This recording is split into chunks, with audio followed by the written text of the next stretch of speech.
दोस्तों बात करेंगे डीएसएसबी की एक नई भर्ती के बारे में और इसके फॉर्म फिलअप के बारे में बात करेंगे कि कैसे आपको इसके लिए फॉर्म को अप्लाई करना है। डीएसएसबी के द्वारा जो है एक और नई भर्ती निकाली गई है जिसका आप विज्ञापन देख सकते हैं, ये है। और इसमें जो 1499 पदों पे वेरियस पोस्ट आपके रहने वाले हैं। जिसे आप देखेंगे आपके बहुत सारे पद है, लाइब्रेरियन के पद है, लेबर ऑफिसर के हैं, टीजीटी की वैकेंसी है, कंप्यूटर साइंस, इसके अलावा जूनियर इंजीनियर की वैकेंसी है, लेबोरेटरी असिस्टेंट केमिकल केमिस्ट्री की, ड्राफ्ट्समैन ग्रेड सेकेंड की वैकेंसी है, इसके अलावा इंस्ट्रक्टर सिविल डिफेंस की वैकेंसी है और भी तमाम तरह की वैकेंसी आपको देखने को मिलेगी। House father matron, house mother matron की वैकेंसी देखेंगे 40, किसी में 26 पद है। इसके अलावा care taker male, care taker female की वैकेंसी है। स्टेनोग्राफर की वैकेंसी आपको देखेंगे 188 पद है। असिस्टेंट सैनिटरी इंस्पेक्टर, इस तरह के आप देखेंगे तो वेरियस पोस्ट पे अलग अलग डिपार्टमेंट में वैकेंसी निकाली गई है। अगर आप एलिजिबल है इस भर्ती के लिए, आप फॉर्म को अप्लाई कर सकते हैं। कैसे आपको फॉर्म को अप्लाई करना है आज का एपिसोड में बात करेंगे, स्टेप बाय स्टेप एक लाइव फॉर्म फिल करके बताएंगे ताकि आपको फॉर्म फिल करने में किसी प्रकार की मिस्टेक ना हो और आप इस वैकेंसी के लिए फॉर्म को अप्लाई कर सके इजीली।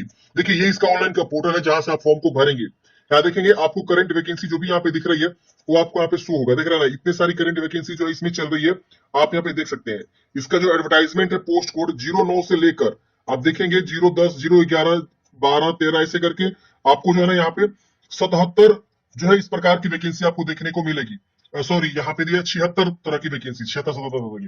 तो ये 76-77 तरह की वैकेंसी आप यहाँ पे देखेंगे, इसमें नोटिफिकेशन में निकाला गया है। आप यहाँ 1499 पदों भर्ती को आवेदन दे सकते हैं। चलिए जानते हैं कैसे आपको फॉर्म को भरना है और सब पे यहाँ पे डिटेल नोटिफिकेशन आ चुका है। एक बार फॉर्म भरने से पहले अब जानकारी को जरूर पढ़ लीजिएगा। चलिए हमने ओवरऑल जानकारी बता दिया कि क्या कैसे करना है। अब समझते हैं कि कैसे फॉर्म भरना है। अब देखिए फॉर्म भरने के लिए आपको पहले एक नया रजिस्ट्रेशन करना होगा। इससे पहले अगर आप डीएसएसबी का और भी कोई वैकेंसी के लिए फॉर्म भर चुके हैं, जैसे अभी बहुत सारी वैकेंसी इसी साल में आई, बहुत सारी वैकेंसी का आवेदन आप लोगों ने किया, जिसमें क्लर्क था, असिस्टेंट की वैकेंसी थी और भी बहुत सारी वैकेंसी थी, अकाउंटेंट वगैरह की, पीजीटी टीजीटी की वैकेंसी थी। तो अगर उसके लिए ऑलरेडी अपने फॉर्म भर चुके हैं तो आप सीधे रजिस्ट्रेशन नहीं करेंगे, सीधा आप यहाँ पे साइनिंग पे क्लिक करके आप लॉग इन करेंगे। अपनी जानकारी को भर के आप सीधे जो लॉग इन कर सकते हैं। अगर आप पहली बार डीएसएसबी का फॉर्म भर रहे हैं तो आपको एक नया यहाँ पे रजिस्ट्रेशन करना होगा, नया एक आईडी बनाना होगा। तो पहले आप न्यू रजिस्ट्रेशन वाले ऑप्शन पे क्या करेंगे, क्लिक करेंगे। जैसे आप इस पे क्लिक करेंगे यहाँ पे आपको अपना नाम लिखना है, यहाँ पे अपना दोबारा नाम को कंफर्म करना है, फिर डेट ऑफ बर्थ, हर चीज को दो बार लिखवा रहे हैं, फिर 10वीं क्लास का जो है यहाँ पे रोल नंबर, फिर दोबारा 10वीं क्लास का रोल नंबर, पासिंग ईयर 10वीं क्लास का, फिर जेंडर, दोबारा जेंडर को बताएंगे, नेशनलिटी बताएंगे, फादर्स नेम, दोबारा फादर्स नेम को लिखेंगे, मदर्स नेम, दोबारा मदर्स नेम को लिखेंगे। यहाँ स्पाउस नेम, अगर कोई लेडीज है, मैरिड है तो अपना हस्बैंड का नाम लिख सकते हैं। यहाँ पे मोबाइल नंबर, दोबारा मोबाइल को कंफर्म करना है, ईमेल आईडी, दोबारा ईमेल को कंफर्म करेंगे। फिर यहाँ पे आपको जो है ना गेट ओटीपी पे क्लिक करना है। जैसे आप मोबाइल ईमेल लिख के गेट ओटीपी क्लिक करेंगे, आपके मोबाइल पे और ईमेल पे दोनों पे ओटीपी चला जाएगा। आप ओटीपी को यहाँ लिखेंगे, ईमेल वाला, मोबाइल वाला ओटीपी यहाँ पे, तो आप यहाँ बॉक्स बना हुआ है, अलग अलग ओटीपी अलग अलग बॉक्स में लिखेंगे। फिर यहाँ पे आपको पूछ रहा है कि आपके पास आधार कार्ड है, यस करेंगे, आधार नंबर लिखेंगे, दोबारा आधार नंबर को कंफर्म करेंगे। आधार पे जिस तरह से नाम है उसको आप यहाँ पे दे सकते हैं। एक पासवर्ड आप बना लीजिएगा, जैसे वैसा पासवर्ड बना लीजिएगा।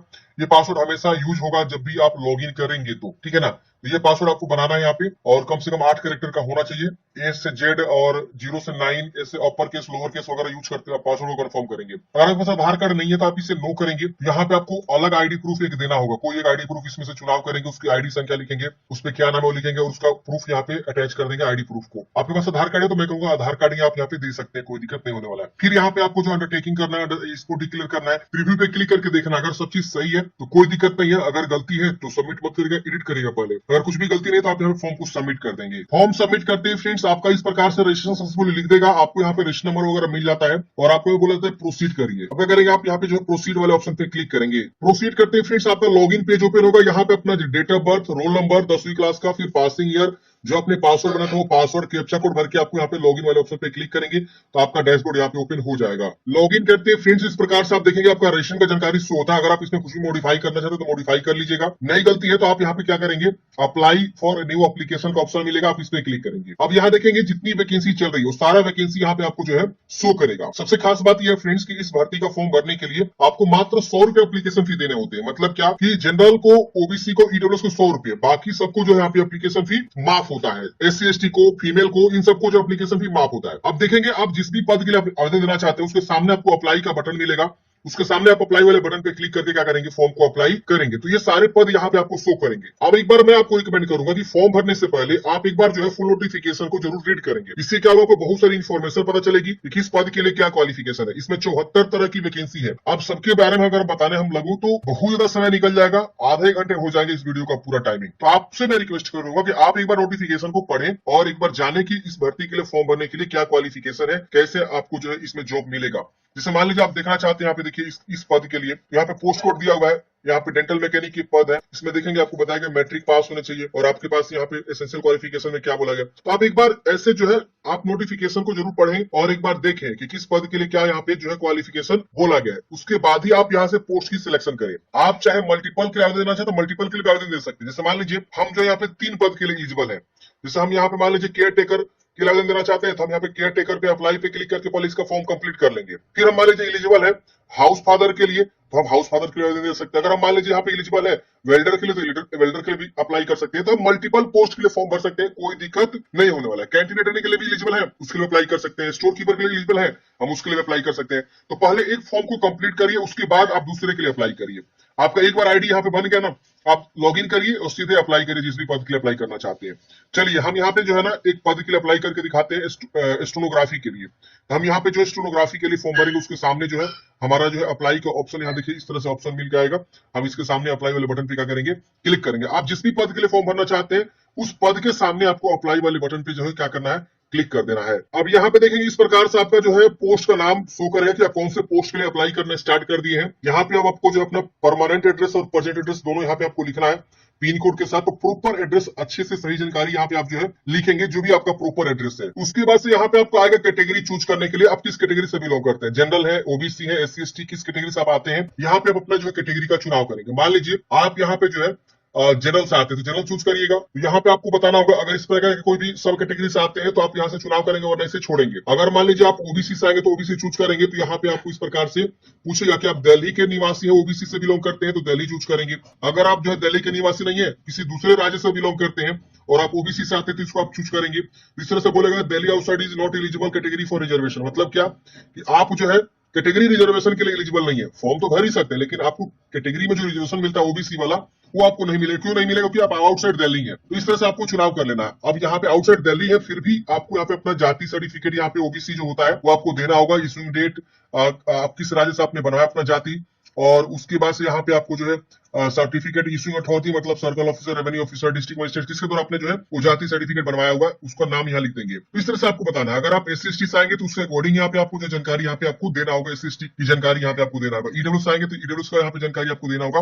और ये बार बार बोलेगा कि आप जो है रिजर्वेशन कैटेगरी के लिए एलिजिबल नहीं होंगे, बट आप फॉर्म भर सकते हैं, भले आपको रिजर्वेशन नहीं मिलेगा। और आप सबको पता ही है कि जो भी वैकेंसी का अगर आप फॉर्म भरते हैं, किसी दूसरे राज्य के लिए आप हैं और दूसरे राज्य में फॉर्म भर रहे हैं तो वहां का रिजर्वेशन आपको नहीं मिलता है। तो यही वाला रूल यहाँ पे भी लागू हो रहा है। अगर हम बिहार के हैं और दिल्ली में फॉर्म भर रहे हैं तो हमें रिजर्वेशन नहीं मिलेगा, ये रूल है। वही रूल तो यहाँ पे बोल रहा है आपसे, तो आप इस तरह से देख लीजिएगा। अब यहाँ पे आपको किसी बोर्ड के द्वारा डिवाइडेड किया गया तो यस करेंगे वरना नो करेंगे, फिर इसको डिक्लेयर करके सेव एंड नेक्स्ट कर देना है। अब अगले स्टेप पे यहाँ पे आप देखेंगे तो आपको फोटोग्राफ अपलोड करनी है। यहाँ पे पोस्ट कार्ड साइज फोटोग्राफ बोला गया है। पोस्ट कार्ड होता क्या है देखिए समझिए, पहले आप समझिएगा तो आपको समझ में आएगा। 5x7 इंच का हाइट और विड्थ बोला गया है, यानी पोस्ट कार्ड का जो साइज है वो इतना इंच का होना चाहिए, वो मतलब बड़ा साइज होना चाहिए। तो फोटोग्राफ आप जाएंगे कहीं भी खिंचवाने तो आपको बोलना होगा कि पोस्ट कार्ड साइज का हमको फोटोग्राफ चाहिए, तो पोस्ट कार्ड साइज वाला ही फोटो आपको बना के देगा जो भी स्टूडियो वाला होगा।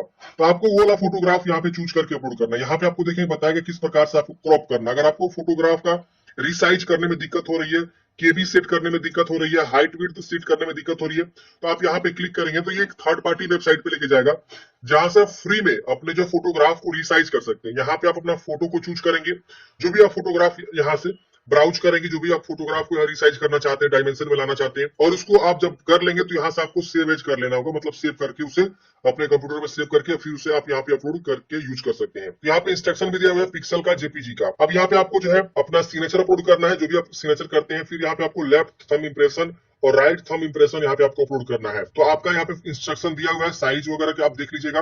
और इसी तरह से आप जो फोटोग्राफ को, सिग्नेचर को, left thumb impression, right thumb impression को अपलोड करेंगे और उसके बाद आपको यहाँ पे नेक्स्ट कर देना है। अब यहाँ पे देखेंगे आपका अगले स्टेप में आएगा कि सिलेक्ट क्वालिफिकेशन। तो आप अपना क्वालिफिकेशन को सिलेक्ट करेंगे। यहाँ पे मैट्रिकुलेशन पहला वाला ऑप्शन को चूज किया हुआ है कि आप मैट्रिक पास है किसी भी यूनिवर्सिटी से या जो है किसी भी स्टेट से, तो आप यहाँ पे फॉर्म को भर सकते हैं। तो आप अपने अकॉर्डिंग क्वालिफिकेशन को चूज करेंगे। यहाँ पे और भी बहुत सारा है, जैसे यूरोपियन हाई स्कूल से अगर आपने कर रखा हुआ है या 10th क्लास आप टेक्निकल हायर सेकेंडरी से कर रखा हुआ है जो दिल्ली पॉलिटेक्निक होता है, या और भी है जूनियर एग्जामिनेशन आपने कर रखा है जामिया मिलिया इस्लामिया दिल्ली से, या कैम्ब्रिज स्कूल सर्टिफिकेट आपके पास है सीनियर कैम्ब्रिज में, तो आप अपने अकॉर्डिंग हमें बताएंगे। अब यहाँ पे आपको ऐड करना है 10वीं क्लास की जानकारी, यहाँ पे हम इस पे चूज करेंगे। अब यहाँ पे उसके अकॉर्डिंग जानकारी देखेंगे खुल के आ रहा है। अब यहाँ पे इस तरह से आएगा, देखिए आपको मैट्रिक आप यहाँ पे चूज कीजिए। अब यहाँ पे आप देखेंगे और भी ऑप्शंस आपको खुल के आएंगे। तो आपको ऐसे क्या करना है, क्वालिफिकेशन की जानकारी को ऐड करना है। देखिए आ गया। अब हम यहाँ पे थोड़ा सा स्क्रॉल डाउन करेंगे, थोड़ा छोटा कर लेते हैं, बड़ा हो गया बहुत ज्यादा। ये देखिए आ गया।